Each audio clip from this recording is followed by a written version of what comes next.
শিক্ষার্থীদের প্রেমে পড়ার আহ্বান জানাচ্ছে চীনের একটি বিশ্ববিদ্যালয়। কিন্তু এর কারণ কি? চলুন জেনে নিই এর অন্তর্নিহিত তাৎপর্য। চীনে পড়াশোনায় ভালো ফল করতে শিক্ষার্থীদের ওপর চাপ নতুন কিছু নয়, কিন্তু এবার সেই সংস্কৃতিতে আনতে চাওয়া হচ্ছে ভিন্নতা। দেশটির Sichuan south West vocational college of aviation শিক্ষার্থীদের প্রেমে পড়তে উৎসাহ দিচ্ছে। তাদের আসন্ন বসন্তকালীন ছুটির প্রতিপাদ্য ফুল দেখো আর প্রেমে পড়ো। এই উদ্যোগের পেছনে রয়েছে বড় একটি কারণ। চীনে ক্রমাগত কমছে জন্মহার। ২০২৫ সালে টানা চতুর্থ বছরের মতো কমেছে দেশটির জনসংখ্যা।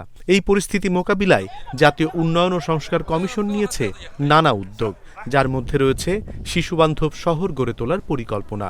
জনসংখ্যা বিশেষজ্ঞ জেমস লিয়াং বলেন, সন্তান পরিপালনের জন্য সময় ও অর্থ দুটোই প্রয়োজন। তরুণদের বড় পরিবারের গুরুত্ব বোঝানো জরুরি। এছাড়া শিক্ষার্থীদের ভ্রমণে উৎসাহ দিতে গ্রীষ্ম ও শীতের ছুটির পাশাপাশি নতুন করে বসন্তকালীন ছুটির পরিকল্পনাও করছে চীন। জনসংখ্যা বাড়াতে এবার তাই প্রেমকেই হাতিয়ার বানাচ্ছে দেশটি। অনিমেষ কর, ইন্ডিপেন্ডেন্ট ডিজিটাল।